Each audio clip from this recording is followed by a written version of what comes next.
I can have the system keep on going. Because remember, this system, this money is just based on an illusion. Does it make sense, guys? All right. But it collapsed. Okay?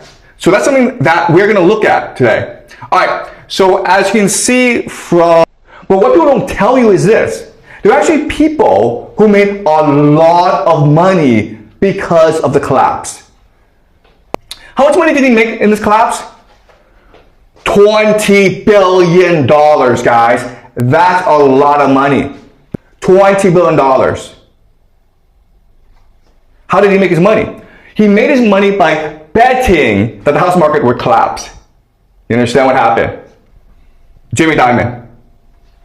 And he also profited from the bank collapse. Why? Because when these banks collapse, you can start to consolidate the banking industry. Okay? So JP Morgan started to buy these other banks that were losing money. And JP Morgan now is the largest bank in America.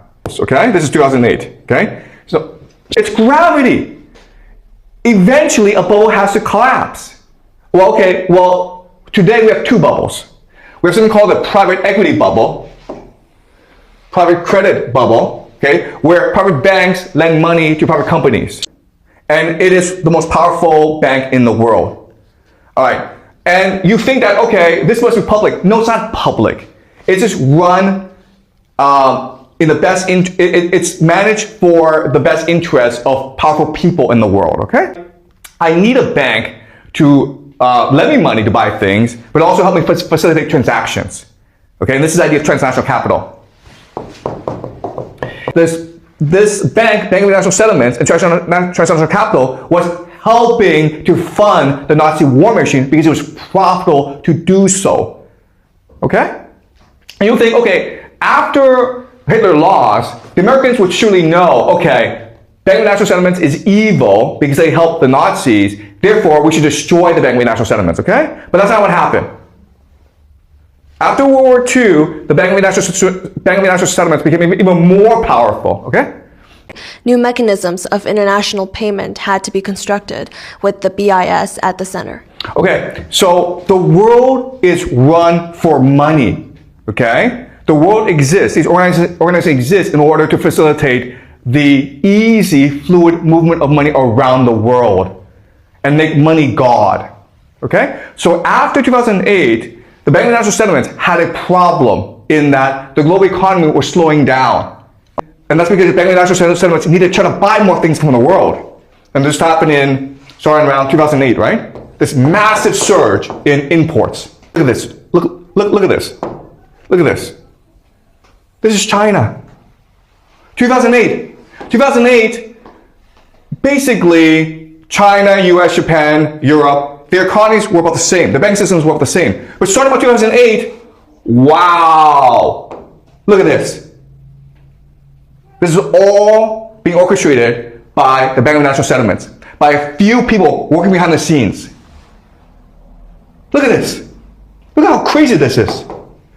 All right? So what does this mean? It means that today, China has the largest banks in the world. This is JP Morgan, the largest bank in America.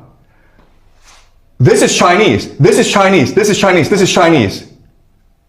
This is Japanese. Okay? But the top 4 banks in the world are Chinese. Why? Because in the bank system, debts are liabilities are also assets. Do you understand? All this money the Chinese banks have are just liabilities. Okay? So this is how the system works. It's all just an illusion. The thing about the Chinese system that prevents it from imploding is the fact that all debt in China is localized instead of nationalized. All right, so even though these Chinese banks are heavily in debt, they're in debt in local areas, not national areas. Okay, and all this means is that the Bank of China does not have that much debt relative to, say, the Bank of Japan. Okay, So debt in Japan is nationalized, debt in China is localized. Okay? That's all they care about. So they want to switch from America to China. But it didn't really work because China doesn't really want to take the responsibility of being the global reserve currency as well as having military bases overseas. All right?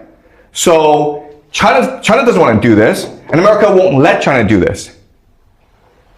So your only option now is Israel. Okay?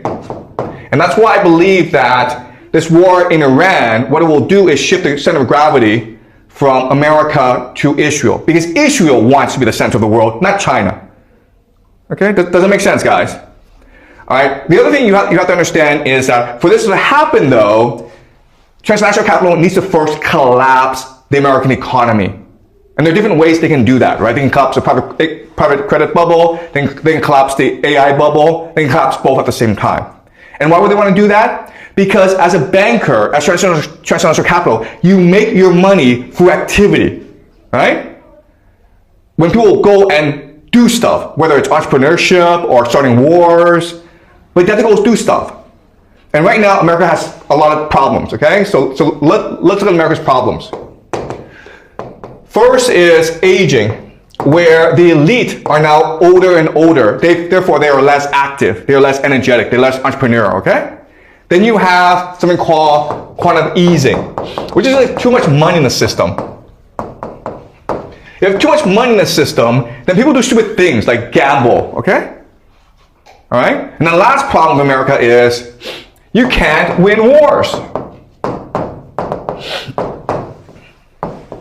Okay? Like this Iran situation is showing that the American military is not as strong as you think it is. So if you're transnational capital, you see these three things, okay? The population is getting too old.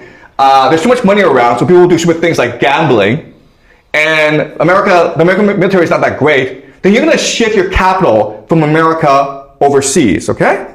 But before you do that, what you want to do is engineer a financial crisis so that you can make as much money as possible, just like the 2008 financial crisis, okay? So we don't know when it will happen, but we can be sure that it will happen. It'll be suddenly, okay?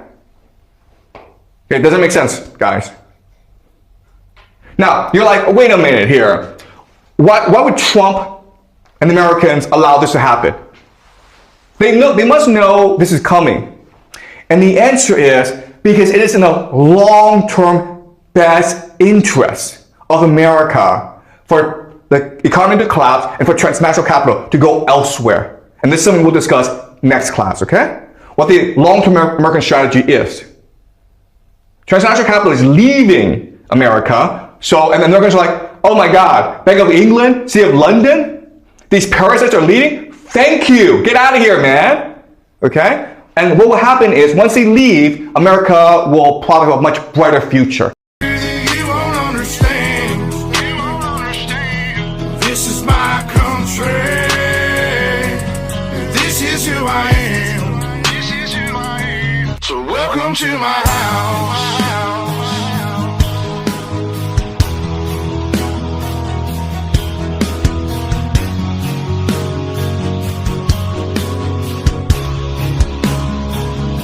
So welcome to my house.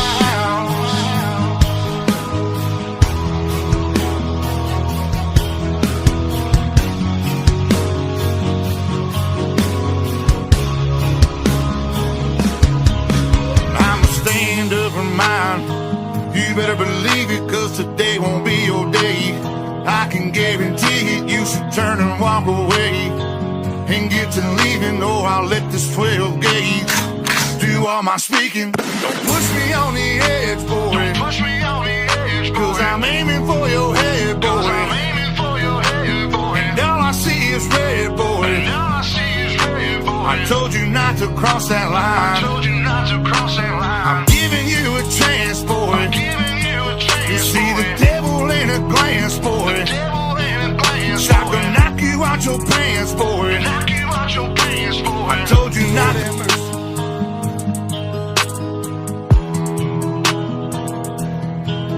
Lord have mercy, Lord have mercy.